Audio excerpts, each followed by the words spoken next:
Phalaenopsis with spikes, large. Ayan, large tayo ngayon. Ang ating issue, ang ating topic.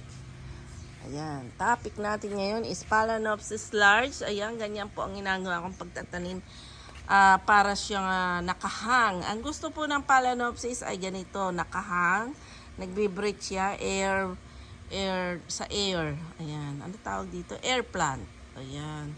Diyan din siya nabubuhay. Kaya ho yung mga ugat ng inyong mga Phalaenopsis, pag ganyan, okay lang ho sila. Huwag nyo itinatago ang kanilang roots. And then, ang ginagawa natin, nilalagyan natin sila ng Osmocote dito para noon lagi silang Osmocote ito na may container para hindi tumapon yung fertilizer nila. Sabi nila, ma'am, post to kayo o video minsan para malaman daw nila dahil sila nakakakamatayan ng Phalaenopsis. Before din ho ako ganyan, halos maraming mortality. So, ibigay nyo ang hilig ng Phalaenopsis.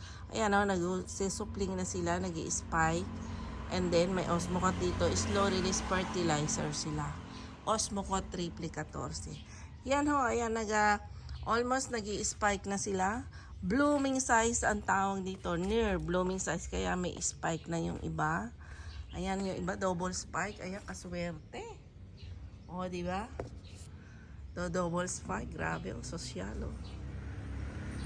Ayan, nang itaas ko sila, actually hindi ko naman inalis yung kanila dito kasi pag bibili kayo, para kako kasama na yan, ayan, umakap naman na yung ugat niya. So, pwede nating isama pati pot if you like or basagin.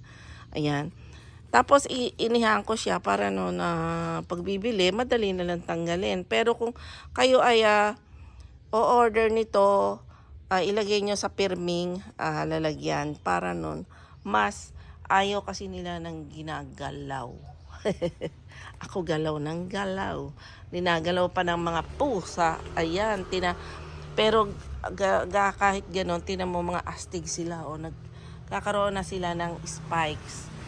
Ayan, binebenta natin ito for sale ngayon ang ating mga Phalaenopsis with spikes and blooming size large. Meron silang malaking variety. Merong syempre punggok. Ito ama ito, I think. Ayan, naipit yung kanyang ID. Ito ama, yung punggok na ganito. Ito naman Peter's Pride.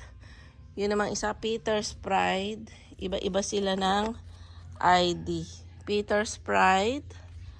Ayan, bigay nyo sa akin. Bibigay ko sa inyo ang inyong sample. Sample na flower. Ayan, gustong-gusto nila yan. Very healthy. Ayan, marami tayo dito. Phalaenopsis with spikes. Pipiliin. Yung iba kasi malapit na. Wala pa. Pero buntis na. O, tingnan nyo naman. This is it. This is Tasio Orchids Farming. Phalaenopsis with spikes is on the go. Ready for selling.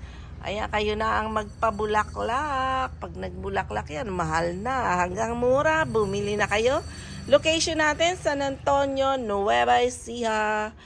And please PM me and please subscribe my YouTube channel, Tasio Orchids Farming. Lahat po nakapost doon yan. Okay. Happy gardening!